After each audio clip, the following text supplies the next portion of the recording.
Viral താരം രേണു സുധി കുറച്ചു ദിവസങ്ങൾക്ക് മുമ്പ് ഇൻസ്റ്റഗ്രാം സബ്സ്ക്രിപ്ഷൻ ആരംഭിച്ചിരുന്നു. അവരുടെ ഉള്ളടക്കങ്ങൾ കുറച്ചുപേർ പുറത്തുവിട്ടെന്ന് പറഞ്ഞ് അവർ നിയമ നടപടിക്ക് ഒരുങ്ങുകയാണ്. അവർ തന്നെയാണ് താൻ നിയമ നടപടിക്ക് പോകുകയാണെന്ന കാര്യം വ്യക്തമാക്കിയത്. ചില യൂട്യൂബേഴ്സ് ആണ് അവരുടെ വീഡിയോസ് പുറത്തുവിട്ടത്. സബ്സ്ക്രിപ്ഷൻ ഉള്ളടക്കം ആണ് യൂട്യൂബേഴ്സ് പുറത്തുവിട്ടത്. സബ്സ്ക്രിപ്ഷൻ തുടങ്ങിയതിനു ശേഷം അവർക്ക് മികച്ച പ്രതികരണമാണ് ലഭിച്ചത്. അവരെ വിമർശിക്കുന്നവരും സപ്പോർട്ട് ചെയ്യുന്നവരും ഉണ്ട്. സബ്സ്ക്രിപ്ഷൻ ഉള്ളടക്കങ്ങൾ ചിലർ സ്ക്രീൻഷോട്ട് എടുത്ത് പബ്ലിക് ആക്കുന്നു എന്നാണ് അവരുടെ പരാതി. സ്നേഹിക്കുന്ന ഒരുപാട് പേർ സബ്സ്ക്രൈബ് ചെയ്തിട്ടുണ്ട് എന്ന് രേണു സുധി പറയുന്നു. എന്തിനാണ് എന്നോട് ഇവർ ഇങ്ങനെ ചെയ്യുന്നത് എന്നും ചോദിക്കുന്നുണ്ട്. ഇനിയും ഇങ്ങനെ ചെയ്താൽ ഞാൻ നിയമ നടപടിയുമായി മുന്നോട്ടു പോകുമെന്നും അവർ പറയുന്നു. ആർട്ടിസ്റ്റുകളും സെലിബ്രിറ്റികളുമെല്ലാം സബ്സ്ക്രിപ്ഷൻ ആരംഭിച്ചിട്ടുണ്ട്. പക്ഷേ അവരുടെ വീഡിയോസ് ആരും സ്ക്രീൻഷോട്ട് എടുത്ത് പബ്ലിക് ആക്കുന്നില്ല.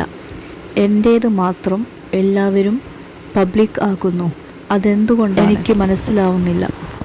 അവരുടെ പോസ്റ്റുകൾക്കൊന്നും ആരും തന്നെ റിയാക്ഷൻ വീഡിയോസ് ചെയ്യുന്നില്ല. പക്ഷേ എൻ്റെ പോസ്റ്റുകൾക്ക് എല്ലാവരും റിയാക്ഷൻ വീഡിയോസ് ചെയ്യുന്നു എന്നും അവർ പറയുന്നു. രേണു സുധി വിദേശത്തുൾപ്പെടെ ഉദ്ഘാടന ചടങ്ങുകൾക്ക് പോവാറുണ്ട്. അതിനു പുറമെ റീലുകളും മ്യൂസിക് വീഡിയോകളും ഒക്കെ ചെയ്യാറുണ്ട്. ഇപ്പോൾ ഇൻസ്റ്റഗ്രാമിൽ സബ്സ്ക്രിപ്ഷനും ആരംഭിച്ചിരിക്കുന്നു.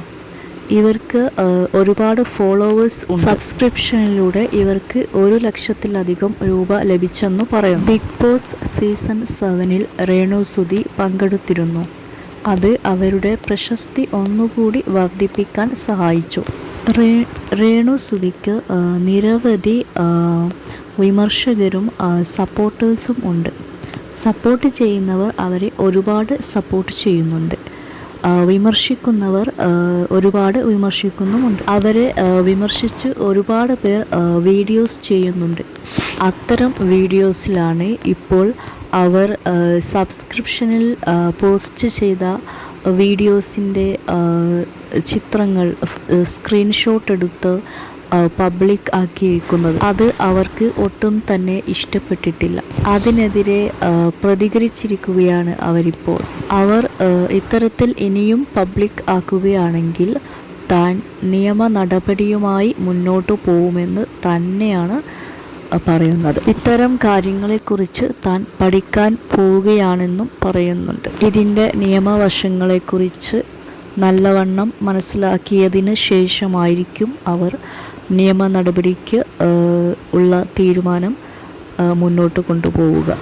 അവർ പറഞ്ഞ സ്ക്രീൻഷോട്ട് എടുത്ത ആ ചിത്രങ്ങൾ പിൻവലിക്കാൻ അവർ പറയുകയാണെങ്കിൽ അത് പോസ്റ്റ് ചെയ്തവർ അത് പിൻവലിക്കേണ്ടി വരും. ഇനി പോസ്റ്റ് ചെയ്യുകയാണെങ്കിൽ നിയമ നടപടിയുമായി മുന്നോട്ട് പോകും എന്ന് പറഞ്ഞതുകൊണ്ട് തന്നെ അവർക്ക് ഇനി പോസ്റ്റ് ചെയ്യാനും പറ്റില്ല.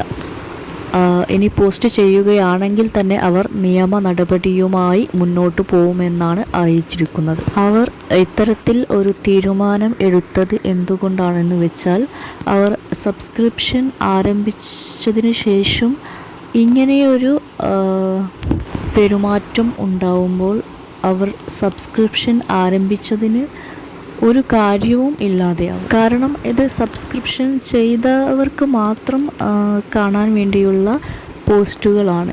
പക്ഷേ ഇത് മറ്റുള്ളവർ പബ്ലിക് ആക്കുമ്പോൾ അത് പബ്ലിക് ആവുന്നു. അങ്ങനെയാണെങ്കിൽ പിന്നെ അവർക്ക് അത് പബ്ലിക്കായിട്ട് തന്നെ പോസ്റ്റ് ചെയ്താൽ പോരെ. സബ്സ്ക്രിപ്ഷനിൽ ഉള്ളവർക്ക് മാത്രം പോസ്റ്റ് ചെയ്യേണ്ട കാര്യമില്ലല്ലോ. മാത്രമല്ല സബ്സ്ക്രിപ്ഷൻ എന്ന ഓപ്ഷൻ വെക്കേണ്ട കാര്യവുമില്ലല്ലോ. അവർ സബ്സ്ക്രിപ്ഷൻ വെച്ചതിന് ഒരർത്ഥമില്ലാതെയായി പോകുന്നത് പോലെയാണ് ഈ ഒരു പെരുമാറ്റം കൊണ്ട് ഉണ്ടായത്. അത് എന്തായാലും അവർക്ക് ഇഷ്ടപ്പെടില്ല. ആ ഒരു സമയത്താണ് അവർ അതിനെതിരെ പ്രതികരിച്ചത്.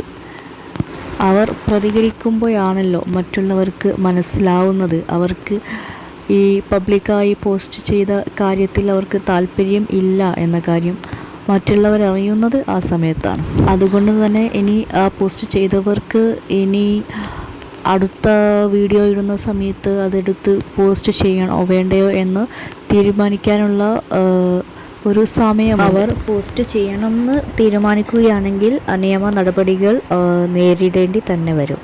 ഇനി അഥവാ പോസ്റ്റ് ചെയ്യുന്നില്ല എന്നാണ് തീരുമാനിക്കുന്നതെങ്കിൽ നല്ലത്.